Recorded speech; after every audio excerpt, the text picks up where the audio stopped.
buscadors, anem per la casa 10.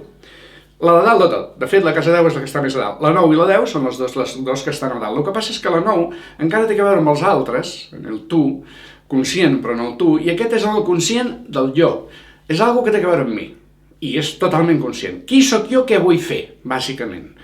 És la casa que parla de la meva realització. Com me realitzo? Què és el millor que puc fer o el que més m'agrada? Per això moltes vegades en diguem la casa de la vocació. La casa 6 és la casa de la feina. Abans us he explicat, la casa 6, la feina, el servei que faig als altres i em donen diners per viure. La casa 10 pot donar diners o no.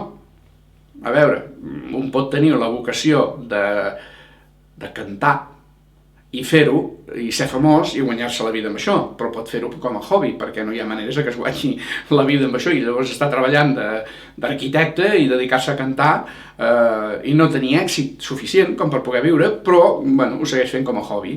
Seria la seva vocació, no necessàriament la professió. L'ideal seria que les dues coses fossin una sola, però això ja dependrà de si ho pots fer-ho o no. Vocació. Què és el millor que puc fer?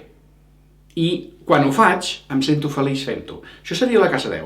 Però en aquest cas, recorda que és una carta de casa, però també provocada per l'entorn. És com si l'entorn te digués, vinga va, treu les teves capacitats, el millor que tu, el que tu voldries fer, aquest hobby, treu-lo, remena-lo, i te dona èxit, fama.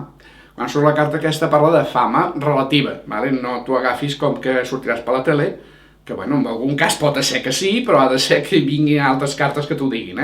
Aquesta simplement parla de que l'entorn accepta, busca, demana, t'obliga a que treguis aquestes qualitats teves millors que podrien ser la teva vocació. Hobby, vocació. Dependrà de com ho visquis tu. D'ara, endavant. Si no ho tens clar, pregunta, que per això estan els comentaris. I ens veiem en el proper vídeo.